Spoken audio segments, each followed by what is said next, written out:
Bismillahirrahmanirrahim. Alhamdulillah Rabbil Alameen. Wassalatu wassalamu ala Rasulillah sallallahu alayhi wa sallam. Last time I said that every time I recite, when I lead the prayer, I will try my best to translate what I have read. But today I chose a topic which I think is very important for all of us, for myself included. It is called understanding Islam. Understanding Islam in certain principles. Imam Hassan al-Banna, rahimahullah, he wrote a book about understanding al-Islam. And there are 20 principles of understanding. In the book there are 10 principles that he wrote about. One of them is called understanding Islam. That's one principle. And out of that one principle, understanding Islam, within that principle there's 20 other subcategories. So today, inshallah, I'll be speaking about just 5 principles about understanding Islam. So the first principle, okay, why should we focus on understanding Islam? Because the Prophet ﷺ said that if Allah Azza wa Jal, if He wants a person to have khayr, or if Allah Subhanahu wa Ta'ala wants a person to be good, or good to be on him, then Allah Subhanahu wa Ta'ala gives that person man yuridillahu khayran yufaqihu fid-din. If Allah Subhanahu wa Ta'ala wants a person, if Allah Subhanahu wa Ta'ala wants that person to be good, to have khayr, then He gives them the understanding of the deen, the understanding of al-Islam. So that is why it's important to understand al-Islam. What is al-Islam? It's important. So the first principle is out of the 5 principles. Now there are 20 principles under the category of understanding Islam. The first principle is Islam is a comprehensive system. It's a comprehensive way of life. There are some people around the world in different countries, they think that there is no politics in Islam. They think that there is no social life in Islam. But al-Islam is complete. Why is al-Islam complete? How do we know Islam is complete? From the Quran. Allah Subhanahu wa Ta'ala says, Inna dina indallahi al-Islam. So Allah Azza wa Jal, the only way of life that is accepted is al-Islam. And Allah Subhanahu wa Ta'ala has perfected al-Islam. That everything that we need, whatever our needs are, is within Islam. Why? Allah Subhanahu wa Ta'ala says, Al-yawma akmaltu lakum dinakum wa atmamtu alaykum ni'mati wa raditu lakum al-Islam dina. It's in Surah Ma'idah. Allah Subhanahu wa Ta'ala says that He has perfected al-Islam. So in Islam, we have politics, we have social, we have economics, we have we have agriculture, we have everything within al-Islam. And Islam is a complete way of life. From the minute we wake up, from the minute we wake up and the minute that we go back to sleep, al-Islam teaches us how to live our lives.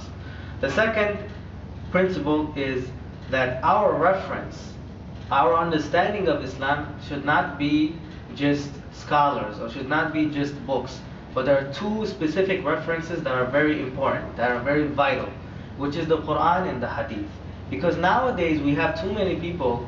We have people in India, Pakistan, Bangladesh, and other parts of the world, including the Middle East. We have people who always quote scholars, and they say, my sheikh said this, well, my scholar said this, well, a scholar from this town said that. We keep saying he said this, she said this, but we never go back to the reference point, which is the Quran and the Hadith.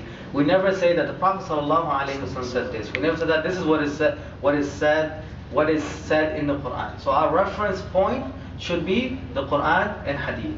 The third principle is we should have true belief and proper worship and jihad in the way of Allah Subhanahu wa Ta'ala. Now, what is true belief? Believing in Allah Subhanahu wa Ta'ala, believing in the prophets, believing in the angels, believing in the books, believing in qadr, predestination, believing in the life after death. This is true belief. What is proper worship? Whatever Allah Subhanahu wa Ta'ala and the Prophet ﷺ told us to do, that is proper worship. Like the 5 salawat, going to Hajj, giving zakat, helping out the poor, respecting the parents. These are proper worship. Fasting in the month of Ramadan. These are proper worship. Now when it comes to jihad in the way of Allah, yes, we cannot go out and fight as right now because there's no Islamic State. There's a lot of different categories within jihad itself. But the highest jihad is jihad of the nafs, our soul. Jihad of our soul, perfecting ourselves, fixing our character, finding out how we displease Allah subhanahu wa ta'ala. And I really mean it. How do we displease Allah subhanahu wa ta'ala? Maybe there is something wrong with me. Maybe I get angry too much. Maybe I talk too much. Maybe I lie. Every sentence that I speak, I lie. Maybe I cheat people. Maybe I have a problem controlling my gaze. I look at girls too much. Maybe I watch too much movies and I waste my time. So this is jihad of nafs, controlling ourselves. And the fourth principle is talismans. We have a big majority of Muslims, a good portion of Muslims who believe in talismans, who believe in all these nonsense things. They go to the people who do witchcraft, and they go to these thieves and stuff like that, false people, and they believe in them, and they try to take talismans from them, and they try to do witchcraft, things like that. We cannot believe in those things. We cannot believe in fortune telling. Those things are evil. We can only do what Allah subhanahu wa ta'ala and the Prophet sallallahu alayhi wa sallam told us to do. So if Allah subhanahu wa ta'ala and the Prophet sallallahu alayhi wa sallam, there are ways of doing things in Islam. Islam even teaches us if something happens to us in terms of the second world. What do I mean by the second world? The jinn. If there is something wrong with us, meaning if we have affliction from the jinn, then there are ways of going about. The Prophet ﷺ in numerous ahadith, he showed us how to do it. Matter of fact, there's a whole chapter in the Quran, a whole surah dedicated in the Quran about jinns. So that's a whole different topic. I don't want to get into that. But in general, believing in talismans, in incantation, shells, meaning those ta'weez that we have around the neck, and going to people who tell you the future and things like that, we cannot believe in those because those are roots to evil. The last fifth principle. Now I'm only mentioning 5 principles out of the 20. The last principle is that the opinions of the Imam, and I want to focus on this a little bit because we came from Bangladesh, Middle East, Pakistan, Bosnia, and things like that, and we have this culture, and yes, it's cultural. We have a tendency to wear the kufi. We have a tendency to wear the jalabiyah. We have the tendency. This is the tendency. This is cultural. Any person who tells you that this is not cultural, they are wrong. Because if you open any book, you don't have to believe me. Just go to the source, read the book. If you read any book on fiqh, jurisprudence, any book on that, you will find out that the Prophet ﷺ, when he spoke to people, when he went to Ta'if, when he went to Hijaz, when he went to neighboring towns, he changed his tone. He changed the way he spoke so that the people can understand him. He changed the way he did things so that the people can understand him. And he accommodated his needs. That is why it is important for us as Muslims to study how the Prophet ﷺ dealt with non-Muslims when he was in Medina. Because when he went to Medina, there were non-Muslims, there were atheists, there were agnostics, there were Jews, and there were Christians. And that is similar to our world today. And they all signed a constitution together. He worked with the non-Muslims. He worked with the non-believers. He worked with those who were atheists. He worked with them. He didn't say, you know what, get out of the country, we're going to kill you, and things like that. Like we hear on TV, we hear people who claim to follow Al-Islam. We hear them and they bomb and things like that. This is not the way of Al-Islam. So I want to end with one story that kind of highlights the understanding of Al-Islam. And this is Ata ibn Rabah. He is a tabi'i, basically. The Prophet ﷺ said that after him there are 2 generations that are superior. So he is a student of Ibn Abbas. He is a student of Abdullah bin Umar. So he is very knowledgeable, and he was a slave. So he became free because his master was a woman. She saw him dedicated to Al-Islam, dedicated to knowledge, and because of that, he freed her. She freed him, so that he can focus on Al-Islam.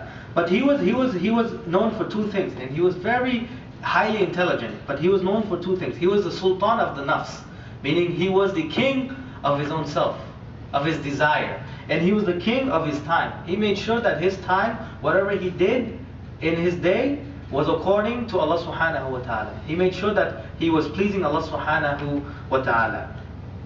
And he became a teacher. And there are two stories that are mentioned about him, actually two famous stories, and they show his humbleness. And he was known, he had wisdom. He has, they call it Sulaimani wisdom. He had hikmah. Allah subhanahu wa ta'ala gave him hikmah. So at one time during Hajj, he went to a barber, and the barber wanted to was shaving his head. And the barber told him, now, it's a barber. If you go to a barber, what are you going to think about the barber? Oh, the barber, he might not know anything. But the barber, he knew Islam, the barber. So Ata ibn Rabah, he sits, and the barber says, may Allah have mercy on you. Why aren't you facing the Qibla? Why aren't you not saying the Talbiyah? Why aren't you not remembering Allah subhanahu wa ta'ala? The barber is reminding Ata ibn Rabah. Now, I forgot to mention that Ata ibn Rabah, he was I mentioned that he was a slave, but he was also a dark-skinned color. He was also a dark-skinned, he was from Abyssinia. He was of Abyssinian descent. But this man, he was known for his wisdom, he was known for his religiosity, and he was known for his knowledge. So Ata ibn Rabah, he learns from the barber. He learns from him. This shows his humbleness. That see, Musa alayhi salam, he thought that he was the most wisest. He was the most knowledgeable on earth. But what did Allah subhanahu wa ta'ala do? He showed him a lesson that Dhul Qarnayn, he's much smarter than him. There's another knowledgeable person, a person who has wisdom, aside from Musa alayhi salam. So Ata ibn Rabah, he humbled himself in front of the barber. And then there's another story. During the Umayyads' time, there was a Khalifa, his name is Abdul Malik. During Hajj, he used to attend the halaqah of Ata ibn Rabah. So one time, Ata ibn Rabah, he came to his courtyard, and he wanted to enter, and the soldiers were not allowing him to enter because they didn't recognize Ata ibn Rabah. So what did they do? Abdul Malik, he noticed Ata ibn Rabah and said, let him in. And as he approached Abdul Malik, he came down from his chair out of respect for Ata ibn Rabah. And everyone is watching. The soldiers, his sons, they're watching. What is my father doing? He's coming down from his chair for a black man, for an Abyssinian man. Who is this person? Why is he showing him so much honor and respect? What's wrong? What's wrong with our father? And the soldiers are amazed. What is taking place here? And Ata ibn Rabah, he enters the courtyard, and he tells them directly that, and he reminds them about Allah subhanahu wa ta'ala. This was like a tradition of the pious people. They used to remind their leaders about Allah subhanahu wa ta'ala, to fear Allah subhanahu wa ta'ala, to remember that they have a duty. So Ata ibn Rabah, he says that he has come because the people of Mecca and the people of Medina and the people of Hijaz, they need something. They need their allowances. So Abdul Malik, he calls his servant and he says, write for them the allowance of the whole year. So he gets that. And then he says that there are people who need help. They are non-Muslims and they need protection. The border needs to be protected, and so on and so forth. And Abdul Malik, he makes sure that is taken care of. So then, as Ata ibn Rabah, as he's leaving the courtyard, Abdul Malik, he wants to give him an allowance. He wants to give him some money. If you want to call it dinar, whatever you want to call it whatever you want, taka or whatever you want to call it, you can call that. So he wants to give him some allowance, and he's asking him, would you like to drink some water? Ata ibn Rabah, he is a man who fears Allah subhanahu wa ta'ala only. He fears Allah subhanahu wa ta'ala so much so that he does not take anything from Abdul Malik. He said, I'm not here for your allowances. He doesn't even say that. He doesn't even answer him. He just leaves. He doesn't need of that. A servant of Allah subhanahu wa ta'ala is not in need of money from the Khalifa. So he doesn't take anything. And then the Khalifa asks him if he needs any glass of water, and he also rejects, and he says, I am not in need of that. But he is in need. This is my interpretation. Everyone, all of us, we are in need of Allah subhanahu wa ta'ala. We are in need of His mercy. So this is the story of Ata ibn Rabah, how he showed humility, how he showed wisdom, how people sat down for him and wanted to attend his halaqah because of the knowledge, because of the wisdom, because of the akhlaq, the adab that he had. So going back to Al-Islam, in order for us to understand Al-Islam, we must attend halaqat, we must read, we must we must consult scholars, we must consult people who are of good, sound knowledge, who have good education, who went to a university or who got a degree, sound people, so that we can understand Al-Islam better. And the 5 principles that I mentioned, I'll just repeat it again. Number 1, Islam is a complete way of life. Number 2, our reference point should be the Quran and Hadith. Number 3, we should worship Allah subhanahu wa ta'ala in true belief, proper worship, and jihad of the nafs, or jihad in the way of Allah. Number 4, we should not believe that any other thing has control except Allah subhanahu wa ta'ala. There's no strength nor might except Allah subhanahu wa ta'ala. So la hawla wa la quwwata illa billah. And the last but not least is that the opinions of Islam are acceptable. If an imam gives a fatwa, if he says something, it is only acceptable if it is according to the Quran and Hadith. So if I come here and I say, let's pray Fajr 4 rak'ah, instead of 2 rak'ah, I say 4 rak'ah, you should all say no. Why? Because I am wrong. Just because I am the imam, or just because doesn't matter if I have 15 PhDs and I come and I say, we need to pray 4 rak'ah Fajr. I'm wrong, because that's not what the Quran and the Sunnah says. So I ask Allah subhanahu wa ta'ala to give us sound understanding. Allahumma rzuqna al-fahm. Allahumma rzuqna al-taqwa. Allahumma taqabbal tawbatana. Allahumma taqabbal qiyamana wa siyamana wa ruku'ana wa sujudana wa tilawata ana al-layli ya rabbal alameen. Subhana rabbika rabbil izzati amma yasifun. Wa salamun ala al-mursalin. Walhamdulillahi rabbil alameen. Wa qulu qawli hadha wa astaghfirullah li wa lakum. Jazakallahu khair.